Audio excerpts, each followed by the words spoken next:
আপনারা সকলেই জানেন দীর্ঘ 5 বছর পর্যন্ত ফ্যাসিস্টদের রোষানল এবং বিভিন্ন বাংলাদেশের বাস্তবতায় আমাদের প্রিয় ভাই ডক্টর আল্লামা মিজানুর রহমান আল আজহারি তিনি বাংলাদেশে প্রোগ্রাম করতে পারেন নাই, কোরআনের ময়দানে কথা বলতে পারেন নাই। আজকে এই ময়দানের মাধ্যম দিয়ে ভাই আবার আমাদের সামনে কোরআনের তাফসীর পেশ করবেন। তবে আমরা আশা করব আজকের যে পথ চলা নতুনভাবে শুরু হলো, আগামীর বাংলাদেশ, ইসলামের বাংলাদেশ, আগামীর বাংলাদেশ, সাম্যের বাংলাদেশ, আগামীর বাংলাদেশ, ইনসাফের বাংলাদেশ, আগামীর বাংলাদেশ, আলেম ওলামার বাংলাদেশ। এই বাংলাদেশ যতদিন পর্যন্ত ইনসাফের বাংলাদেশ না হয়, আমাদের ভাই ইনশাআল্লাহ অব্যাহতভাবে তার দায়িত্ব এবং বক্তব্য প্রদান করবেন ইনশাআল্লাহ। আল্লাহ রাব্বুল আলামিন কবুল করবেন, আল্লাহুম্মা আমিন। প্রিয় ভাইরা, আমি আপনাদের কাছে অনুরোধ করব, এখানে লক্ষাধিক মানুষ, আপনারা যদি একটা ছোট্ট করে কথা বলেন তাহলে এই জায়গায় কোনো পরিবেশ থাকবে না, কোনো পরিবেশ থাকবে না। আমি প্রথমে আমার ক্যামেরাম্যানদেরকে বলবো, আমার মিডিয়ার ভাইদেরকে, আল্লাহর ওয়াস্তে চোখের ইশারায় কাজ করেন, আর কোনো কথাবার্তা বলা যাবে না। রাজি আছেন ইনশাআল্লাহ? কোনো কথা হবে না। শোনেন, আপনাদের কাছে আমি বলি, ক্যামেরাম্যান সহ আমাদের অডিয়েন্সদের জন্য, আপনারা গতকালকে আমাদের ভাইয়ের স্ট্যাটাসটাকে আপনারা দেখেছেন।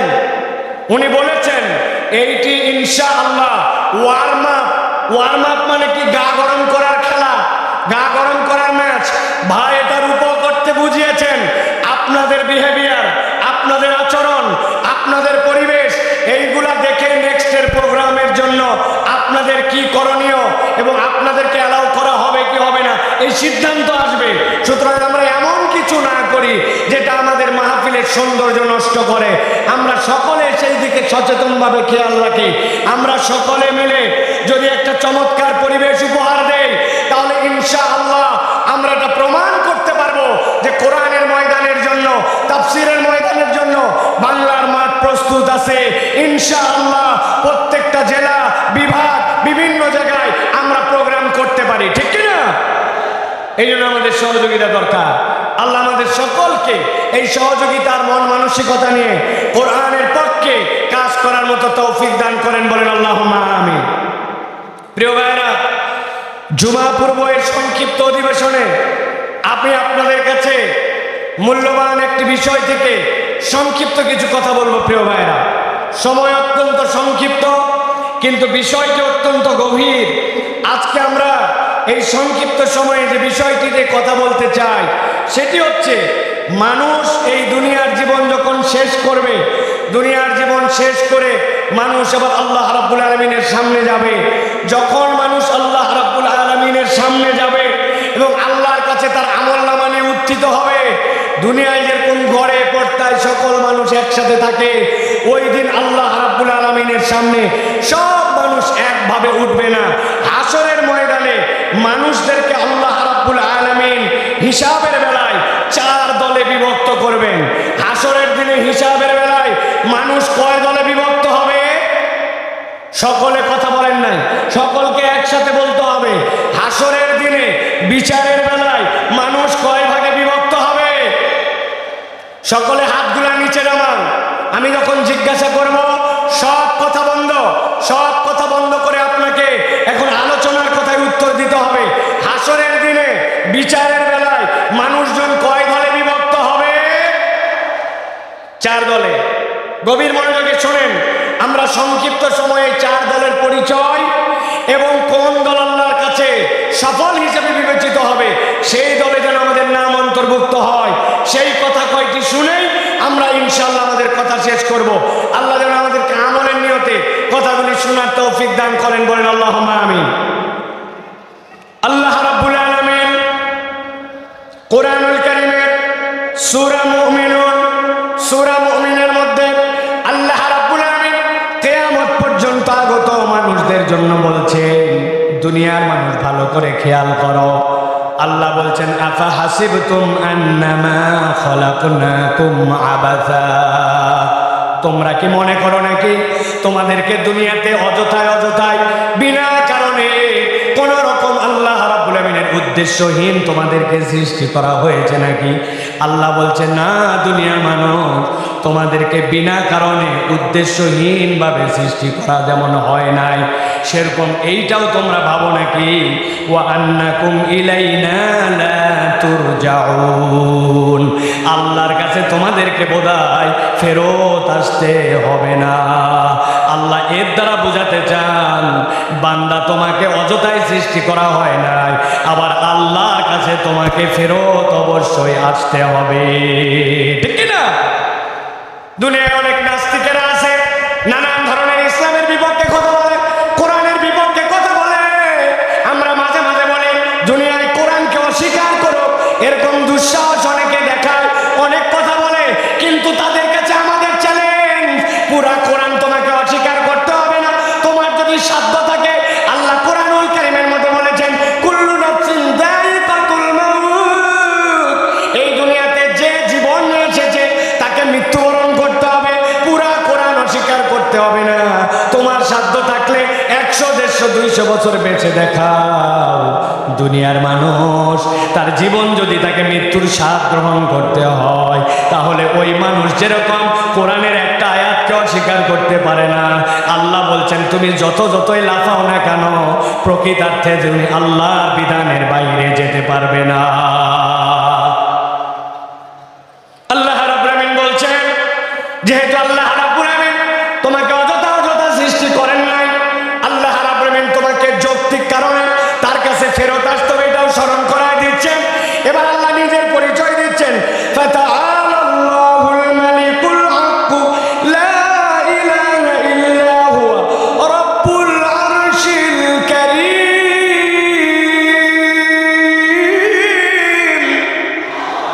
আল্লাহ রাব্বুল আমিন বলছেন তিনি সেই মহান রব যিনি আরশের অধিপতি, যার থেকে বড় মর্যাদার আর কেউ নাই। আল্লাহ নিজে বলছেন সেই আরশের অধিপতি। তোমাদেরকে বুঝাতে চান তোমাদেরকে অযথায় সৃষ্টি করা হয় নাই, আর আল্লাহর কাছে তোমাকে ফেরত আসতে হবে।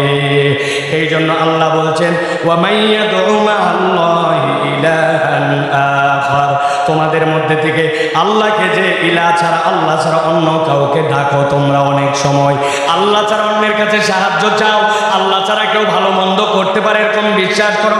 আল্লাহ বলছেন লা বুরহানা লাহু বি, আল্লাহ বলছেন এটার কোনো প্রমাণ নাই। আল্লাহ পুরো সৃষ্টি জগৎ সাক্ষ্য দেয় আল্লাহ ছাড়া আসলে কোনো রব নাই, প্রকৃতার্থে কোনো মাবুদ নাই।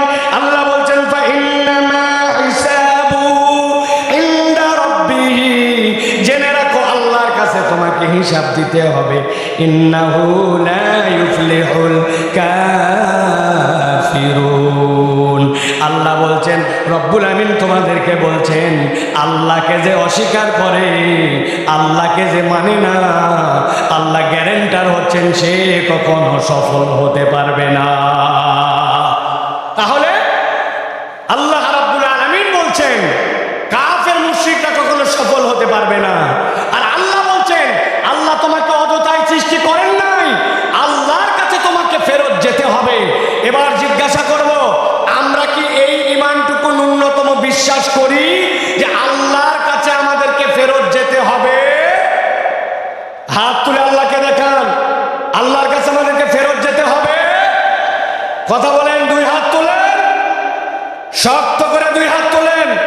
যারা যারা বিশ্বাস করি আল্লাহ আমাদেরকে অযথায় সৃষ্টি করেন নাই, আল্লাহর কাছে ফেরত যেতে হবে, হাত তুলে আল্লাহকে দেখান। থামেন থামেন, এই বসো, হাত সোজা করেন, হাত সোজা করেন, হাত নামাবেন না, কোনো কথা বলবেন না, একটা কথা বলেন, আপনারা বসেন বসেন, কেউ দাঁড়ায় থাকবেন না, হাত সোজা করেন। হাত নামাতে বলি নাই, বসতে বলছি। সকলকে আমি 10 সেকেন্ড সময় দিলাম, আপনাদের যত কথা আছে 10 সেকেন্ড বলেন, কথা বলেন। এই ডানে বামে কথা বলেন, এই সামনে কথা বলেন, 10 সেকেন্ড। কথা শেষ, আপনাদের কথা শেষ। হাত সোজা করেন, শক্ত করে হাত সোজা করেন। এবার আল্লাহর নামে একটা রণহংকারের তাকবীর দিব, এই তাকবীরের পর আর একটা শব্দ হবে না। রাজি আছেন আপনারা? পেকুয়ার ময়দানে আজকে যত তাকবীর দিয়েছেন, এই তাকবীরটা সবচেয়ে বলিষ্ঠ কণ্ঠে আল্লাহর জন্য দিতে হবে। রাজি আছেন? যারা আছেন তারা হাত শক্ত করে তোলেন, শক্ত করে তোলেন। সোজা হয়েছে?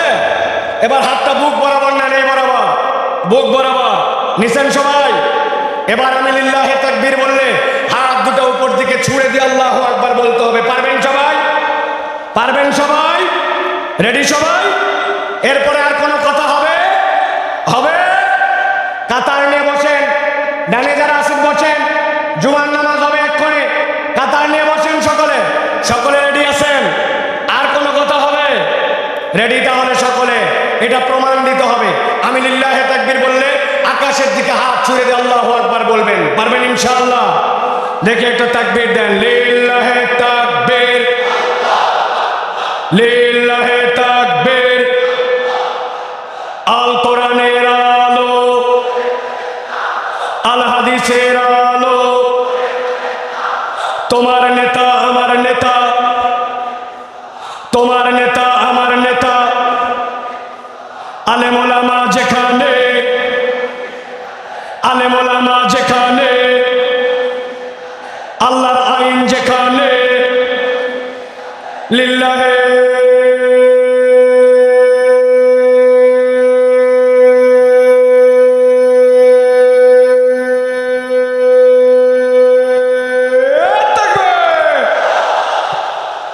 আলহামদুলিল্লাহ। চুপ করে সবাই বসে পড়েন, আর কোনো কথা বলবেন না।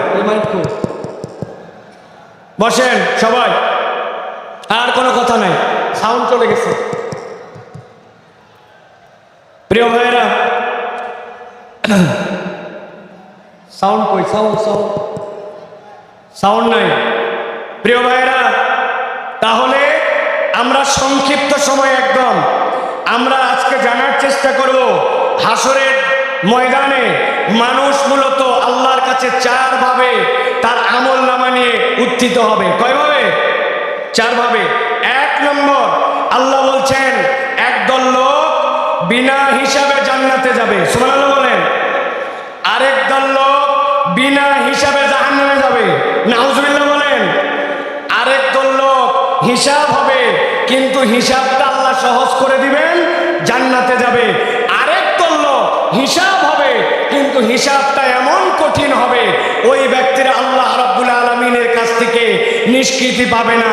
এই চার দলের মধ্যে সবচেয়ে সহজ দল হবে তারা, যেই মানুষগুলা আল্লাহ রাব্বুল আলামিনের কাছে গুনাহ থাকবে, অপরাধ থাকবে, কিন্তু আল্লাহ রাব্বুল আলামিন তাদেরকে ক্ষমা করে দিয়া বিনা হিসাবে জান্নাতে পাঠাবেন। আমরা বিনা হিসাবে জান্নাতে হতে চাই কিনা? চাই কিনা? ভালো করে খেয়াল করেন। আল্লাহ রাব্বুল আলামিন বলছেন একদল লোক আল্লাহ রাব্বুল আলামিনের সামনে গুনাহ খাতা থাকবে, কিন্তু আল্লাহর কাছে আসার আগে ওই মানুষগুলো আল্লাহর কাছে তওবা করেছে। আমার নবী বলছেন কেমন তওবা করছে জানো নাকি? আল্লাহ নবী বলছেন আত-তাইয়ুব মিনাদ যামবি কামান লা যামবালা, এমন ভাবে তওবা করছে ওই বান্দাটার যেন গুনাহ ছিল না। আল্লাহ রাব্বুল আমিন বলছেন সূরা ফুরকানের মধ্যে, আল্লাহ বলছেন যেই বান্দাটা তওবা করবে, তওবা করার পরে ওই বান্দাটা আল্লাহ রাব্বুল আমিনের কাছে ক্ষমা চাবে, আল্লাহ রাব্বুল আমিনের কাছে যে ক্ষমা চাইবে সেইটা শর্ত মতো তার জন্য হওয়া লাগবে। আল্লাহ কোরআনে বলছেন ইল্লা মান তাবা ওয়া আমানা ওয়া আমিলা আমালান সালিহা ফাউলাইকা ইউবাদদিলুল্লাহু সাইয়্যাতিহিম হাসানাত। আমার আল্লাহ রাব্বুল আলামিন বলছেন তাদের মধ্যে থেকে যারা তওবা করে আর তওবা করার পরে ঈমানের সাথে তওবা করেছে, তওবা করে বসে থাকে না, ওয়া আমিলা আমালান সালিহা, এরপরে বান্দা নেক কাজ করেছে, আর বান্দা ঈমানের সাথে যখন নেক কাজ করে আল্লাহ বলছেন রব তার তওবা কেমন পছন্দ করেন। আল্লাহ বলছেন ফাউলাইকা ইউবাদদিলুল্লাহু সাইয়্যাতিহিম হাসানাত, আল্লাহ তাদের যাবতীয় গুনাহ খাতা যা ছিল সবগুলাকে নেক দিয়ে পরিবর্তন করায় দিবেন। ওয়া কানাল্লাহু গফুরুর রহিমা, আল্লাহ বলছেন নিশ্চয় আল্লাহ রাব্বুল আমিন বান্দাদের জন্য গফুর, ক্ষমাশীল, বান্দাদের জন্য দয়াদ্র।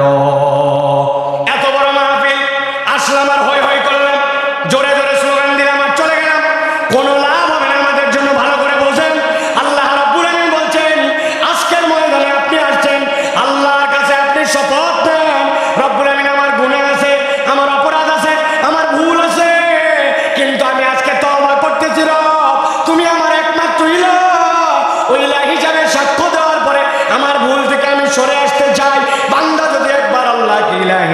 গ্রহণ করে, আর গ্রহণ করার পরে আল্লাহর কাছে তওবা করে, রব্বুল আমিন বান্দাকে মাফ করে দিবে। মুফাসসিররা ব্যাখ্যা করেছেন, ওয়াল্লাযীনা ইউওয়াহ্হিদুনাল্লাহ ওয়া লা ইয়াদউনা ওয়া লা ইয়াবুদুনা ইলাহান গায়রা। আল্লাহর কাছে ঈমান আনা মানে কি? আল্লাহর তাওহীদে আপনাকে অটল হতে হবে। আল্লাহ রাব্বুল আমিন ছাড়া কারো সাথে ইবাদত করা যাবে না, এবং আল্লাহ ছাড়া কাউকে ডাকা যাবে। বান্দা যদি এইটা করে, আল্লাহ বলছেন, বান্দা তোমার গুনাহ যত হোক, আমি রব্বুল আমিন তোমাকে প্রকৃত তওবাকারী হিসাবে কবুল করে নিয়ে আমি তোমাকে মাফ করে দিব। তবে একটা শর্ত আছে, বান্দার হক নষ্ট করা যাবে না, ঠিক কি না?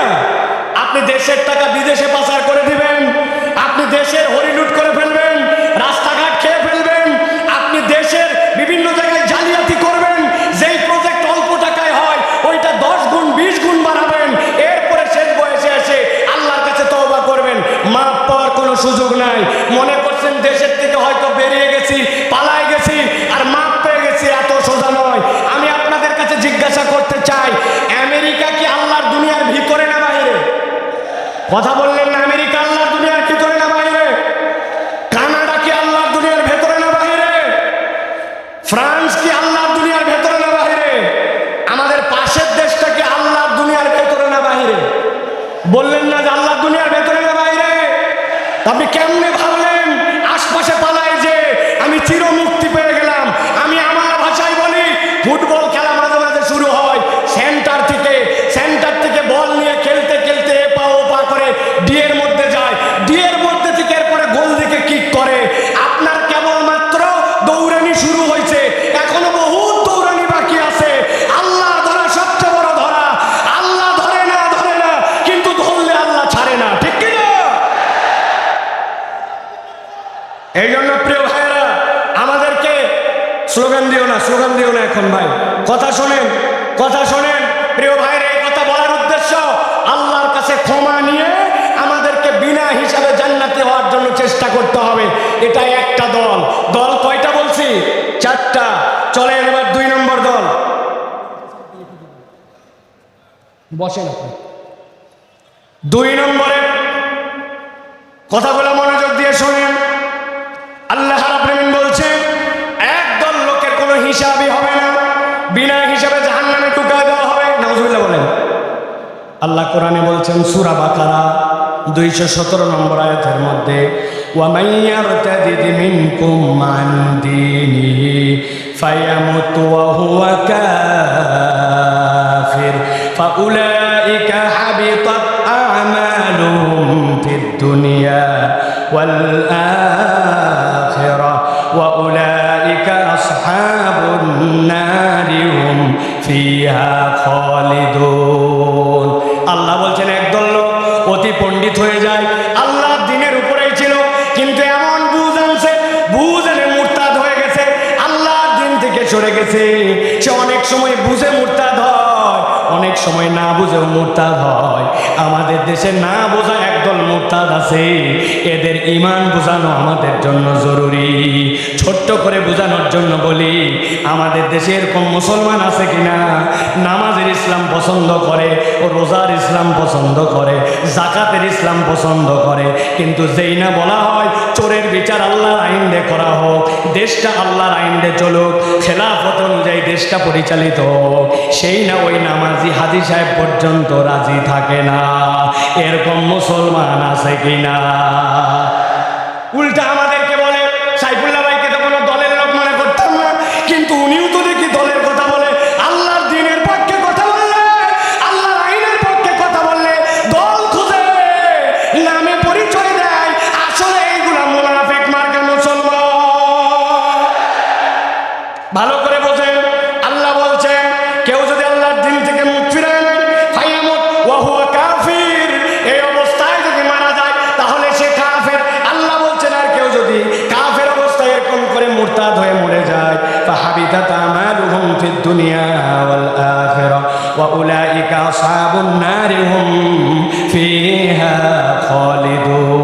এই মানুষগুলাকে চিরস্থায়ী জাহান্নামে ঢুকানো হবে, এদের কোনো বিচার হবে না, সরাসরি জাহান্নামে যাবে। অতএব যাই করি নাই করি কখনো আল্লাহর দিনের থেকে মুখ ফিরানো যাবে না, আর নিজের পণ্ডিতি খাটায়া আল্লাহর বিধান নিয়ে কোনো বাজে কথা বলা যাবে না, ঠিক না? খুব সাবধান প্রিয় ভাইরা। আল্লাহ রাব্বুল আলামিন কোরআনুল কারীমের মধ্যে বিস্তারিত কথা বলেছেন, সংক্ষেপ সময় এই জন্য আপনাদের কাছে বোঝানোর জন্য বলছি। মুরতাদ কিভাবে হয়? ওরা মনে করে নবীর তরিকা ঠিক না, নবীর পদ্ধতি পছন্দ করে না, আল্লাহর বিধান আগে ঠিক মনে করত, কিন্তু এখন মনে করে আল্লাহর বিধান বোধহয় বাংলাদেশের জন্য, আমাদের সমাজের জন্য অচল। এরকম যদি মনে করে, ও যত হাজী সাহেব গাজী সাহেব হোক না কেন, আল্লাহর কাছে সে মুরতাদ হয়ে যাবে, বিনা হিসাবে জাহান্নামে। আল্লাহ হেফাজত করুন, বলে আল্লাহুম্মা আমিন। প্রিয় ভাইয়েরা, এবার চলেন আমরা 3 নম্বর দলের মধ্যে যাব। 3 নম্বর দল কি, এটা একটু বুঝতে হবে। সেটা হচ্ছে হিসাব হবে, কিন্তু আল্লাহ বলছেন ওই হিসাবের পরে তাকে জান্নাত দেওয়া হবে। তবে হিসাবটা তার জন্য যে হবে, ওই হিসাবটাতে তার আমল নামায়, আমলটা পরিমাপে দেখা হবে না, আমলটা ওজনে দেখা হবে। কিসে দেখা হবে?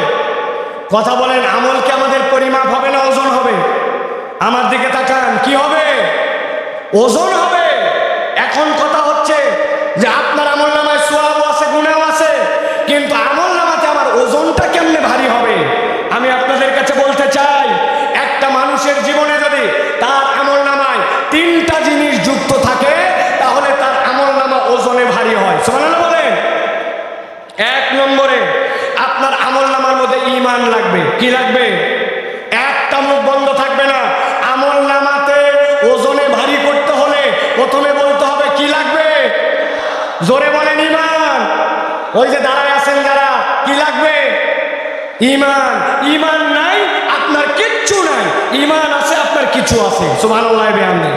এই যে তরুণেরা ওয়াজ শোনার জন্য চলে আসছে, কিন্তু এর মধ্যে অনেকেই আছে ঈমানের বেসিক হচ্ছে সালাত, অথচ সেই সালাত আদায় করে না। আছে কি না? আমি আপনাদের কাছে একটা ছাত্র আর একটা শিক্ষকের একটা দৃষ্টান্ত দিব 30 সেকেন্ডে, ভালো করে খেয়াল করেন। এক ছাত্রকে তার ওস্তাদ জিজ্ঞাসা করছে, বলো তো দুনিয়াতে নামাজ পড়ে না কারা কারা? ওই ছেলে ভেবে চিনতে বলছে, ওস্তাদ দুনিয়াতে নামাজ পড়ে না 3 শ্রেণীর লোক। কয় শ্রেণী? কথা বলেন। 3 শ্রেণী। বলো তো 1 নম্বর কে? বলছে 1 নম্বর যে পাগল অথবা অজ্ঞান। মাশাআল্লাহ। 2 নম্বর কে? বলছে ওস্তাদ 2 নম্বর যে মৃত, সে নামাজ পড়ে না। মরা মানুষ নামাজ পড়ে? উল্টা নামাজ পড়া লাগে। বলছে মাশাআল্লাহ। এবার 3 নম্বর বলো। বলছে 3 নম্বর হচ্ছে যে অমুসলমান। তাহলে নামাজ পড়ে না কয় শ্রেণী? 1 নম্বরে পাগল অথবা অজ্ঞান বলেন, 2 নম্বরে মৃত, 3 নম্বরে অমুসলমান। এবার পেকুয়ার লক্ষ মানুষকে সামনে নিয়ে জিজ্ঞাসা করতে চাই, যারা এখানে আছেন দাঁড়ায় বসে দূরে কাছে, আমরা কি পাগল অথবা অজ্ঞান? আমরা কি মৃত? আমরা কি অমুসলমান? আপনি কিন্তু ফাইসে গেছেন। আপনি এক আগামীকালকে নামাজ পড়েন নাই, বলছে এই তুই কি পাগল? বলছে না। তাহলে মরা না, অমুসলমান না। তো আপনি পাগল না, মরা না, অমুসলমান না, আপনি নামাজ পড়বেন না, তা হবে না, ঠিক কিনা? ঈমানের পরে সবচেয়ে গুরুত্বপূর্ণ এইটা হচ্ছে আপনার আমার জন্য সালাত। তাহলে আমলে ওজন বাড়ানোর জন্য কাজ 3টা। 1 নম্বর ঈমান লাগবে। কি লাগবে? 2 নম্বর লাগবে নিয়ত সহি লাগবে, আপনার নিয়তটা বিশুদ্ধ লাগবে। নিয়ামতুল্লাহ নিজামীর কথা, মোটরসাইকেলে আসতে আসতে আমার চোখটা ছলছল হয়ে গেছে। বল সাইফুল্লাহ ভাই, এত লক্ষ লক্ষ লোক দেখানোর জন্য আয়োজন করি নাই। আমার আব্বা ইন্তেকাল করে গেছেন, এলাকাবাসী অনেক মানুষ মারা গেছে। একটা লোক যদি দোয়া করে, আমার বাপ যদি সেখান থেকে নিষ্কৃতি পায়, আর মানুষ যদি কোরআনের বার্তা নিয়ে কোরআনের পক্ষে বাড়িতে যায়, আমার আয়োজন সফল ভাই, একটু দোয়া করবেন। নিয়ামতুল্লাহ যদি মনে করতো অনেক টাকা দিছে, দেখ কত বড় আয়োজন করি, আয়োজনের 1 পয়সাও দাম নাই। এই জন্য